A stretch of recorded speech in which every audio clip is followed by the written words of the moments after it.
बिस्मिल्लाहिर्रहमानिर्रहीम। अस्सलाम वालेकुम बच्चों आज की वीडियो लेक्चर में हम एक बहुत ही इम्पोर्टेंट थ्योरम है जो प्रूफ करेंगे। Kelvin theorem. Kelvin theorem for rotation और सर्कुलेशन इस तरह भी आ सकता है, या फिर state and prove kelvin theorem for circulation. तो सर्कुलेशन का टॉपिक हम डिस्कस कर रहे थे, उसको हमने उसकी डेरिवेशन की, उसका फार्मूला पढ़ा, उससे रिलेटेड हमने एग्जाम्पल सॉल्व की, क्वेश्चन सॉल्व किया। आज हम उससे रिलेटेड एक बहुत ही इंपॉर्टेंट थ्योरम है जो हम प्रूव करेंगे बच्चों। सबसे पहले बच्चों हम देखते हैं इस थ्योरम की स्टेटमेंट क्या है, ये चाहता क्या है, हमने प्रूफ क्या करना है। ठीक है, स्टेटमेंट बच्चों इस तरह से है, for an inviscid non viscous incompressible fluid circulation around any closed curve C, moving fluid constants at all times provided that central forces remain conserved। वो कहता है कि हमारे पास कोई एक आइडियल फ्लूइड है। आइडियल फ्लूइड मीन यहाँ से जो नॉन विस्कस हो और इनकम्प्रेसिबल हो, उसको हम आइडियल फ्लूइड ही कहते हैं, जिसको ना तो कंप्रेस किया जा सकता हो और ना जिसके अंदर विस्कोसिटी हो। तो उसकी सर्कुलेशन जो होगी किसी भी क्लोज्ड कर्व के अराउंड वो ज़ीरो होगी, कांस्टेंट होगी, सॉरी ज़ीरो नहीं, कांस्टेंट हम कहेंगे, कांस्टेंट होगी। और जो सेंट्रल फोर्सेस हैं वो रिमेन कंजर्व रहेंगी। ये सेंट्रल फोर्सेस रिमेन कंजर्व्ड, ये हम प्रूफ के अंदर पढ़ेंगे। और ये जो कह रहा है कि सर्कुलेशन कांस्टेंट होगी, इसका मतलब है कि जो सर्कुलेशन का डेरिवेटिव है, सर्कुलेशन को हम किससे शो करते हैं बच्चों, गैमा के साथ शो करते हैं। तो कांस्टेंट का मतलब क्या होता है कि उसका जो डेरिवेटिव है वो किसकी इक्वल होगा बच्चों, ज़ीरो की इक्वल, क्योंकि किसी भी कांस्टेंट वैल्यू का जो डेरिवेटिव होता है वो ज़ीरो होता है। तो गैमा चूँकि हमारे पास सर्कुलेशन है तो उसका derivative with respect to T जो है वो ज़ीरो होगा। ये चीज़ हमने प्रूव करनी है basically according to this theorem. ठीक है बच्चों, तो चलते हैं प्रूफ की तरफ। हम कहते हैं let's C be the closed curve in fluid such that the curve moves with the fluid so that at all instant circulation consists of same fluid particle। circulation is defined as, हमारे पास जो circulation होती है बच्चों वो ये होती है, हमने पढ़ा है gamma is equal to closed integral V dot D R. ठीक है, ये हमारे पास बेसिकली क्या है, सर्कुलेशन का फार्मूला है। ठीक है बच्चों, अब हमने प्रूफ क्या करना है, मैंने आपको बताया कि to prove that circulation is constant. अगर हमने सर्कुलेशन को कांस्टेंट प्रूव करना है तो इसके लिए सफिशिएंट है कि हम ये चीज़ प्रूव कर दें कि गैमा डेरिवेटिव है gamma with respect to T is equal to zero. ठीक है बच्चों, अब हमने इसको प्रूव करना है तो हम इसके लिए एक प्रोसीजर अपनाएंगे। हमने लिखा D gamma by D T. ठीक है, यहाँ पे गैमा की वैल्यू हमने पुट कर दी, गैमा की वैल्यू हमारे पास क्या है, वी डॉट डी आर। ठीक है बच्चों, ये इंटेग्रल हमने बाहर निकाल लिया, हमारे पास रहेगा ये वाली वैल्यू रहेगी। ठीक है, अब इसमें हम क्या करेंगे, ये हमारे पास दो वैल्यूज़ हैं, प्रोडक्ट रूल लगेगा, डेरिवेटिव लेना है ना बच्चों, यहाँ पे प्रोडक्ट रूल लगेगा। First as it is derivative of second plus second as it is derivative of first.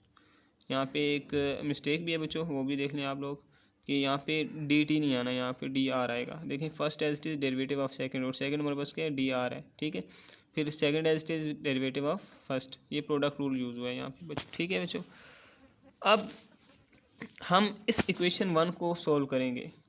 कैसे करेंगे, हम पहले यहाँ पे अगर मैं इसको थोड़ा सा सेट कर दूँ तो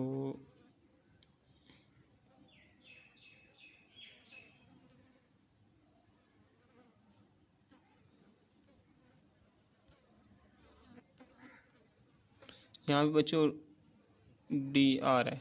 ठीक है बच्चों, ये आपने याद रखना है, यहाँ पे डी आर है। अब बच्चों हमने क्या करना है, हम पहले इस वैल्यू को उठाते हैं, D by D T D R, ये मैंने उठा लिया। इसका जो डी है ये वाला डी मैंने बाहर ले लिया बच्चों। बेसिकली मैंने क्या किया, यहाँ पे मैंने इसको प्रोडक्ट रूल लगाया दोनों वैल्यू को। फर्स्ट एज इट इज़ किया, डेरिवेटिव ऑफ सेकंड किया, plus second as it is derivative of first.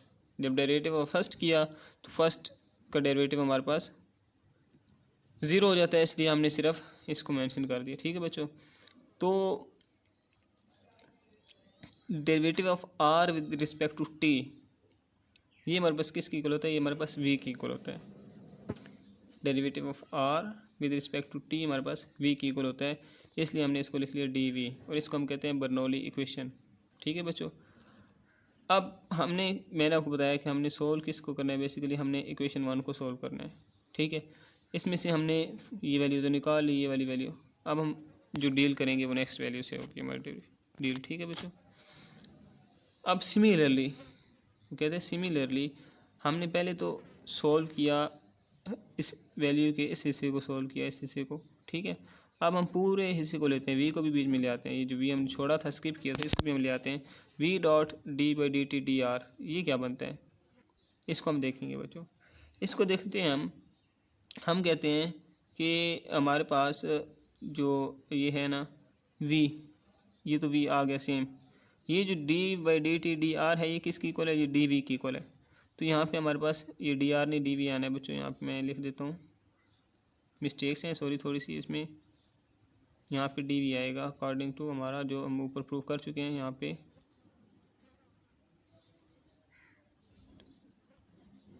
D we आएगा बच्चों, यहाँ पे डी वी, ठीक है, वी डॉट डी वी बन जाएगा, ठीक है। ये आप सिर्फ माइंड में रखेंगे, यहाँ पे वी डॉट डी वी है, ठीक है। अब वी डॉट डी वी को हम इस फॉर्म में लिखेंगे बच्चों, इस फॉर्म में। ये कैसे फॉर्म बनी, V dot D V, V dot D V है हमारे पास, वी डॉट डी वी है, ठीक है बच्चों। अब मैं इस फॉर्म को ओपन करता हूँ कि ये डी इसकी इक्वल आती है नहीं, इसको मैं ओपन करूँ तो D into sorry V dot V, ठीक है, 1/2 अभी मैंने लिखा। तो इसका प्रोडक्ट रूल लगाएं इस पर। हम कहते हैं first as it is derivative of second D V आ जाएगा, plus second as it is derivative of first, फिर डी वी आ जाएगा। ये हमारे पास क्या बन जाएगा बच्चों, ये हमारे पास बन जाएगा 2v डी वी, यही बन जाएगा। अब इस 2v डी वी को हम मल्टीप्लाई कर दे 1/2 से, जो कि यहाँ पे है 7, ये देखें यहाँ 7 देखें आप, तो ये 1/2 भी है। अब मैं इस 1/2 से अगर इसको मल्टीप्लाई करता हूँ तो हमारे पास क्या बन जाएगा 1/2, ये 2 से कट जाएगा, तो ये किसकी इक्वल आ जाएगा, वी डी वी के साथ। तो ये जो वैल्यू है हमारे पास, ठीक है, ये किसकी इक्वल आ गई, ये वाली वैल्यू किसकी इक्वल आ गई, वी डॉट डी वी की इक्वल। तो मतलब ये वी डॉट डी वी को हम लिख सकते हैं इसकी इक्वल। यहाँ पे डी आर नहीं है, मैं फिर बता रहा हूँ, यहाँ पे डी वी है, ठीक है बच्चों। अब बच्चों नेक्स्ट हमारे पास क्या होगा, हम करते हैं कि ये जो हमारे पास वी डॉट वी है, इसको हम कहते हैं कि ये वी स्केयर हो जाएगा, 1/2 डी वी स्केयर हो जाएगा। और हम क्या करते हैं कि इस डी को बाय निकाल लेते हैं और हमारे पास बन जाएगा 1/2 वी स्केयर, ठीक है बच्चों। यहाँ से आपको अगर समझ नहीं आई मैं दोबारा बता देता हूँ कि हमारे पास ये जो बना वी डॉट वी, इसको हम कह देते हैं वी स्केयर, और ये डी हमारा ये बाहर आ जाएगा, ठीक है, ये बन गया। अब यूजिंग इक्वेशन 2 इन इक्वेशन 1, अब हमारे पास ये जो ये था इसकी वैल्यू हमने निकाल ली, ठीक है, और इस वैल्यू को हम इस इक्वेशन में पुट कर देते हैं 1 में, तो हमारे पास ये फॉर्मेशन बन जाएगी ये, ठीक है। अब हमने इसकी वैल्यू फाइंड करनी है D V by D T की, ठीक है। D V by D T Euler equation के मुताबिक, हम ऑयलर इक्वेशन पढ़ चुके हैं फ्लूइड मैकेनिक्स में। तो ऑयलर इक्वेशन हमारे पास इस तरह होती है, इसकी इक्वल होती है, उसका रिजल्ट जो है वो इसकी इक्वल होता है बच्चों। तो ऑयलर इक्वेशन के तहत हम कहते हैं कि ये D Y by D T इसकी इक्वल होता है, ठीक है बच्चों। As we know forces are conservative, ये हमारी स्टेटमेंट के अंदर था कि फोर्सेज कंजर्व्ड हैं। जब फोर्सेज कंजर्व्ड होती हैं तो एफ जो है वो इक्वल हो जाता है माइनस डेल, और साथ ये फोर्स पोटेंशियल का सिंबल है, ठीक है, ये लगा देते हैं साथ।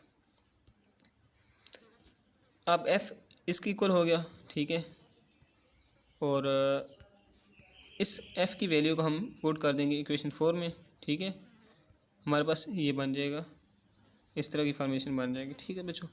अब हम करते हैं by taking dot product of equation 6 with D R, कि जो इक्वेशन 6 है ये वाली हमारे पास, इसका हम डॉट प्रोडक्ट ले लेते हैं डी आर के साथ। क्यों ले रहे हैं हम, क्योंकि हम इसको मज़ीद सिंप्लीफाई करना चाह रहे हैं, हम अपने रिज़ल्ट की तरफ आना चाह रहे हैं। रिज़ल्ट हमारा क्या है, बेसिकली हमारा है D R D V D T, कि इन दोनों का आपस में डॉट प्रोडक्ट है। हमें यहाँ पे D V by D T तो हमें मिल गया यहाँ पे, ये देखें ना ये, लेकिन अब इसके साथ डी आर का डॉट प्रोडक्ट लेना है, तो हमने वो ले लिया डी आर का डॉट प्रोडक्ट। जब डॉट प्रोडक्ट लेंगे तो अब इसने यहाँ पे अलग अलग सॉल्व किया है कि सिर्फ इस वैल्यू को सॉल्व करें तो हमारे पास क्या आता है, डेल और फोर्स पोटेंशियल सिंबल जो है इसको जब हम आपस में मल्टीप्लाई इसको करते हैं तो हमारे पास ये वैल्यू बनती है और डी आर इसकी इक्वल होता है। इनका आपस में जब डॉट प्रोडक्ट लेंगे आई कंपोनेंट का आई के साथ, जे के साथ, जे का जे के साथ और के के साथ, तो हमारे पास एक सोल्यूशन आ जाएगा। अब यहाँ पे मैं एक बात ऐड करता चलो बच्चों कि जो हमारे पास डेल होता है, बेसिकली जो डेल होता है हमारे पास वो इक्वल होता है बच्चों पार्शियल बाई पार्शियल एक्स, ठीक है, i plus partial by partial y, j plus partial by partial z k, ये डेल इक्वल टू डेल होता है डेल, ठीक है बच्चों। इस तरह फिर अगर क्योंकि साथ फोर्स पोटेंशियल के सिंबल है तो वो लग जाएगा, यहाँ पे फोर्स पोटेंशियल का सिंबल लग जाएगा सब के साथ, तो हमारे पास जो वैल्यू बनेगी वो ये वैल्यू बन जाएगी, ठीक है। इस तरह डी आर इसकी इक्वल होता है, इनका जब डॉट प्रोडक्ट लेंगे तो हमारे पास ये वैल्यू बन जाएगी। अब ये वैल्यू बन गई बच्चे, मैं कहता हूँ आपको एक बात यहाँ पे समझाना चाहूँगा कि मैं कहता हूँ 1 + 2 + 3 ये किसकी इक्वल है, 6 की इक्वल है। अब ये नंबर दें, नंबर इनको ऐड करने पर आंसर भी एक नंबर ही आ रहा है, ठीक है। तो ये बात बताने का मकसद क्या था कि ये हमारे पास वैल्यू है, ये भी वैल्यू है, ये वैल्यू है, 3 वैल्यूज़ हैं, ठीक है बच्चों। ये भी partial derivative with respect to d x है, partial x partial d x, partial y d y, partial z d z. तो इन सब को जब हम सम आउट करते हैं और सोल्व करते हैं बच्चों, तो हमारे पास जो आंसर आता है वो क्या आता है, डी ओम। बेसिकली यहाँ पे क्या आता है, इसका आंसर आता है डी ये प्लस ये। इसको जब आप सोल्व करते हैं तो हमारे पास ये बन जाता है, ठीक है। और इसको जब हम लिखते हैं तो जैसे मैंने कहा कि 3 नंबर्स को ऐड करें तो एक नंबर ही आंसर आता है, तो इन तीनों को ऐड करेंगे तो आंसर ऐसा ही आएगा। तो इसको हम बजाय कि हम ऐसे लिखें, हम इसको सिंपली ये लिख लेते हैं, ठीक है, ये लिख दिया हमने। अब सिमिलरली ये तो हमने वैल्यू निकाली है बच्चों, इसकी वैल्यू निकाली है, अब हमने इसकी भी निकालनी है, इसकी वैल्यू निकालेंगे। कैसे निकालेंगे जी, सेम वही प्रोसीजर है, उसके प्रोसीजर के तहत जब हम ये del P dot D R करेंगे तो डी पी बन जाएगा। जैसे ये डी ये बन गया था, डी ओम कह लें इसे, क्योंकि ये हम फिज़िक्स में ओम पढ़ते हैं इसको, और फ्लूइड मैकेनिक्स और फिज़िक्स आपस में रेलेवेंट है, तो डी ओम बन गया, तो इसी तरह डी पी बन जाएगा। तो अब ये वैल्यूज़ हम बच्चों यूज़ करेंगे अपनी इक्वेशन के अंदर, ठीक है बच्चों। यहाँ से हम क्या करते हैं, ये जो डी है यहाँ पे मिस नहीं होना चाहिए, ठीक है बच्चों। अब इस डी को हमने इधर लिख लिया, ये वाला जो डी है, और पी बाई रो आ गया, ठीक बच्चों। Sense fluid is incompressible fluid है, कहाँ से पता चला जी, हमारी स्टेटमेंट थी, हमने कहा था कि नॉन विस्कस और इनकम्प्रेसिबल फ्लूइड है। तो इनकम्प्रेसिबल फ्लूइड जो होता है उसमें हमारे पास रो जो होती है, डेंसिटी जो होती है वो कांस्टेंट होती है। तो हमारे पास जो इक्वेशन 8 होगी उसको हम 3 में पुट करेंगे, ठीक है बच्चों। जब हम 3 में पुट करेंगे, 3 कौन सी थी, जो मैंने आपको बताया था हमारे पास इक्वेशन नंबर 3 ये है बच्चों, ठीक है। इसमें हम इस चीज़ की वैल्यू पुट करेंगे, ठीक है। वैल्यू पुट करेंगे तो हमारे पास कुछ इस तरह से सोल्यूशन बन जाएगा। अब बच्चों हम इसको मज़ीद सिंप्लीफाई करते हैं थोड़ा, तो हमारे पास ये बन गया, ठीक है। सिंप्लीफाई कैसे किया, ये डी डी और डी कॉमन ले लिया। अब हमारे पास क्या है बच्चों कि since V P and rho are constant, देखें वी भी कांस्टेंट है, पी भी कांस्टेंट है और रो भी कांस्टेंट है। रो तो कांस्टेंट है क्योंकि हमने कह दिया कि इनकम्प्रेसिबल है, और वेलोसिटी एंड पी भी कांस्टेंट हो गए, therefore their derivative will also zero. किसी भी कांस्टेंट वैल्यू का डेरिवेटिव बच्चों क्या होता है, ज़ीरो होता है, हमें पता है। तो ये जब वी भी कांस्टेंट है, पी भी कांस्टेंट है, रो भी कांस्टेंट है, तो इस सारी वैल्यू का डेरिवेटिव क्या हो जाएगा, ज़ीरो हो जाएगा। डेरिवेटिव ज़ीरो हो जाएगा तो हमारे पास क्या बच जाएगा कि सॉरी बच्चों, यहाँ पे डेरिवेटिव तो ज़ीरो होना है क्योंकि वो कांस्टेंट है। तो ये जो चीज़ है ये मैं आपको बता दूँ यहाँ क्यों लिखा हुआ है, क्योंकि ये सारी वैल्यूज़ कांस्टेंट है, ठीक है। हम पहले इसको लिख लेते हैं कि यहाँ पे कांस्टेंट लिख लिया, थोड़ा मज़ीद सिंप्लीफाई करने के लिए आप डायरेक्ट भी ज़ीरो लिख सकते हैं, कांस्टेंट लिख दिया। अब कांस्टेंट का डेरिवेटिव ज़ीरो होता है तो integral of zero is equal to zero हो जाएगा। तो यहाँ से क्या साबित हुआ कि जो D gamma by D gamma और डी टी है हमारे पास, वो इक्वल टू है 0 के। तो पास साबित हुआ कि जो गैमा है वो कांस्टेंट है। क्यों कांस्टेंट है? क्योंकि डेरिवेटिव किस चीज़ का 0 होता है? किसी कांस्टेंट का डेरिवेटिव 0 होता है, और यहाँ पे गैमा का डेरिवेटिव 0 है, तो गैमा क्या है? कांस्टेंट है। Hence circulation remains constant. Gamma चूँकि सर्कुलेशन को शो करता है तो हम कहते हैं कि गैमा कांस्टेंट है, तो सर्कुलेशन इसका मतलब कांस्टेंट है। तो यही हमारा प्रूफ था आज का बच्चों, जिसे हम केल्विन्स थ्योरम कहते हैं। बहुत इंपॉर्टेंट है।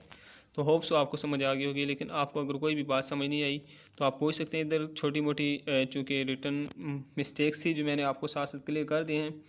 फिर भी आपको बच्चों को इशू होता है तो you may ask in comment section. Thank you so much for watching my video. मिलते हैं नेक्स्ट वीडियो में। अल्लाह हाफिज़।